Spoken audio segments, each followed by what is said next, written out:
Welcome to In My Opinion 4 BlazBlue Cross Tag Battle. Some robot voice thing has taken characters from the world of BlazBlue, Persona, Under Night in Birth, and Ruby to fight in a tag team tourney. First one to get to the end goal with their crystal or every other crystal in hand wins. If our characters do not comply, then they are stuck in this fake world, which is a mishmash of all four worlds. It's a pretty random way to get everyone together, but hey, it works. The best part is seeing these characters who would never run into one another interact. This of course gives us some funny situations to enjoy, such as Ragnar dealing with a group of manly men being all manly. Let's do this! There's no way a man like me would run away from a fight like this! Well, you guys have fun with that. I'll just be Come on, bring it!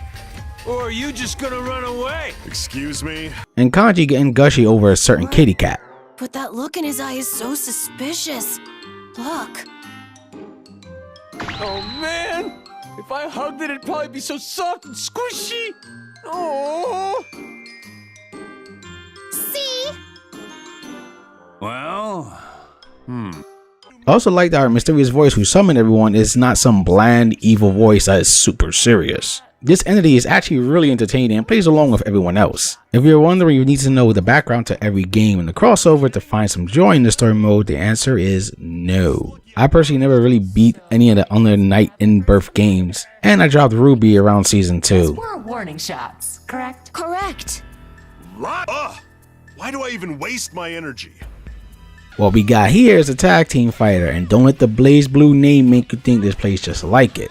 No, this is a whole different beast of its own. You have 3 attack buttons, an assist button, and a tag out button. There's also an auto combo system, which is basically press the same button and some pretty combos happen. This may sound more simplified than the usual BlazBlue, and it actually is, but that doesn't mean there's no depth to the actual fighting. The auto combo system is just there to wheel you along, but you can mix and match moves within the auto combo to make your very own combo, since the generic auto combo they give you will only get you so far when it comes to the competition. You can even perform EX versions of your basic moves, making them more powerful, and of course you do have your distortion skills, which are your super duper moves that can be all intertwined in these insane combos.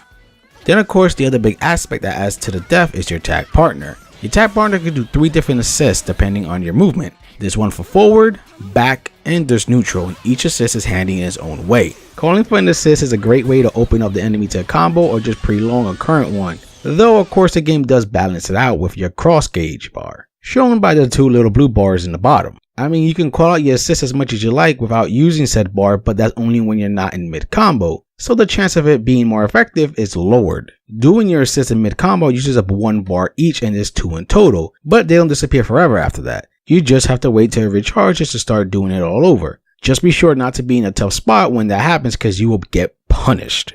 Also, don't think your assist keeps your partner safe. No. Since for a brief moment they'll open up to just as much pain as you, and that could get them killed.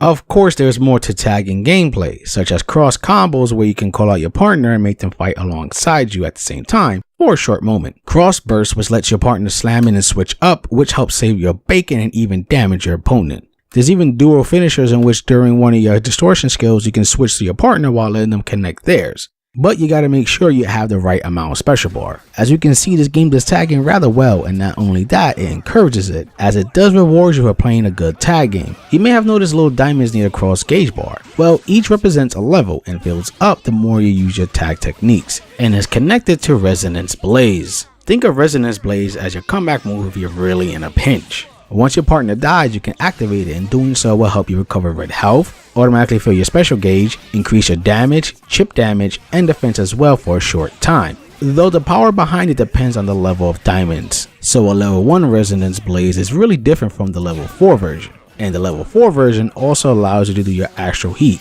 which is an over-the-top one-hit kill move. Now this sounds juicy and overpowered, but believe me when I say it, it does not always guarantee a victory. So yeah, that's a quick glance at the fighting mechanics, and I must say this is one hell of a fun fighter. The combat is very quick, responsive, smooth, and is easy to get into that doesn't drive first timers away, but has enough depth so that those who are used to the fighting genre don't feel left out either. I did notice the HP tends to drain much faster than a usual fighter, but I don't really mind this as there are 2 characters to deal with, so it stops it from dragging on for too long, and keeps you from feeling exhausted, and instead of calling it a night, you want to go for another round. If I had to give a personal negative about the combat, is that the chip damage can feel like a bit much at times, even without activating resonance. Now let's talk about what gameplay modes we can mess with. There is the episode mode, which is our story mode. You start off with BlazBlue, and after you beat that, you're allowed to pick Personas, Under Night, and Ruby story mode in any order you like. BlazBlue's episode does have 4 different endings to unlock, going by some dialogue choices you make. Don't worry, as you don't have to replay the whole thing over again, since you can save in any episode if you want to stop at a certain section. You can also check the gallery in the front menu if you want to see some pictures from the story mode again. Next, we got training mode, which lets you mess around as much as you like while tinkering with settings. There's local versus as well, which lets you and a nearby buddy go mano a mano.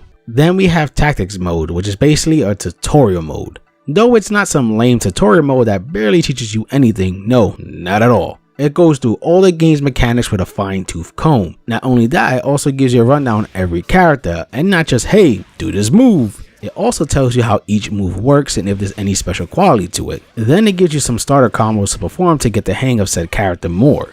It's actually a really well done and informative tutorial mode, and I suggest doing this first to get your mind wrapped around how things work. They even have little challenges you can try to complete using what you learned.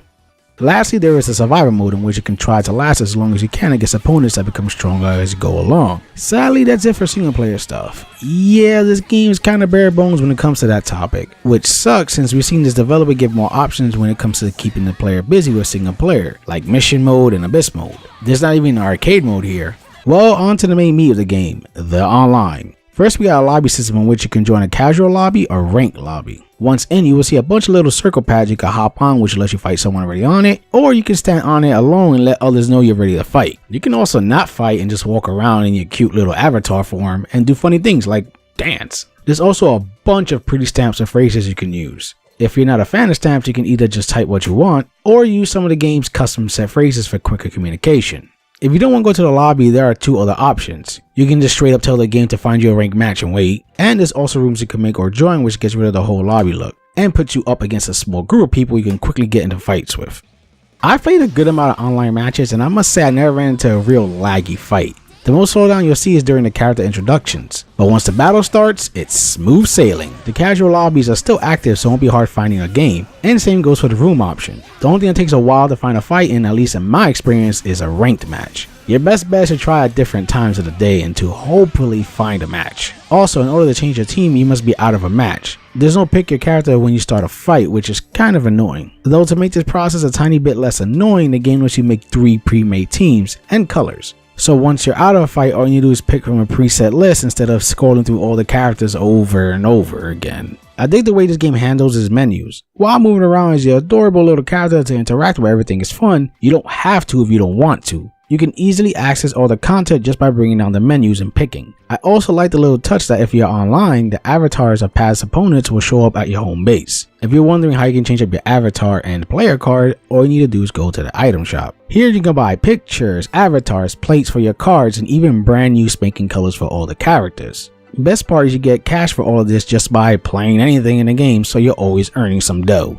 There is one glaring issue I must talk about, and that's the roster. The base game itself, which is $50, comes with only 20 characters and 2 free DLC characters, which are the last 2 Ruby characters. The rest of the 18 characters are behind a paywall and will cost you an extra $20, so you're looking at $70 to get the full 40, and in my opinion, the game just doesn't feel complete without those other characters. Hell, I didn't pick up the game till all the DLC came out. And what sucks more is some of these DLC characters appeared in story mode, which means at least some were already done for the base game, but still are put behind the paywall. I was personally able to waive this off, but I do feel that it's only right to let you know the situation here.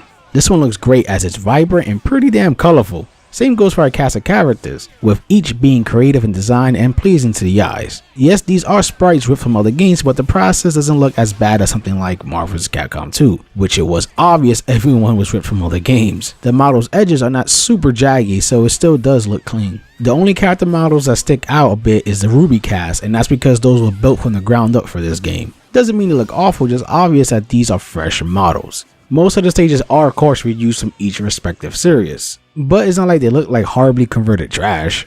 For the story mode, it's just the versus poses for the character stills. I would have preferred some type of mouth movement and maybe some different expression models, but what we got wasn't that terrible. As I mentioned before, I do like what they did with the whole menu and lobby system, making it feel like a living, breathing community and allowing you to do entertaining stuff with your avatar. I mean, how can you say no to a cute chibi model of your favorite character? The English voice work is wonderful with the BlazBlue, Ruby, and Persona 4 Arena cast returning to fill their roles. Even Under the Night gets its first English dub, which is pretty neat. The only voice that sounded a bit off to me was Blake's from Team Ruby. I don't know, she just sounded a bit monotone to me. If you prefer the Japanese voice work for our characters, you can pick that option. Heck, if you like Japanese for some but English for others, you can also customize who speaks what language. Everyone wins! Another nice little touch they added are special intros and outros depending on the team you picked. I didn't run into any tech issues really, so it's all good here. My muscles are aching for some training tonight. You're always so stoic. Come, Okami! Let's roll, Ayame. Charging forth! Right? I absolutely love how this game is both inviting to those just dipping their toes in fighting games and to those who have some experience. Let's also not forget the super helpful tactics menu. The fighting is a blast with it being fast, responsive, and smooth, be it online or offline. Though while the online does have a lot of options to choose from, it just sucks that people wanting a meatier single player option aren't really going to find it here. I mean, the story mode is entertaining, but it's rather short with each episode being only like an hour or two max. They really needed to add something extra. Let's not forget the other problem, which is a good chunk of the roster being held back by a paywall. Now I know that's a hard deal for a lot of people, but I really do think if the cast does catch your interest and you are either new or not to the fighting game genre, this game is worth a try. So come tag in and enjoy. I hope you enjoy my thoughts on this game, and for gamer's sake, keep gaming.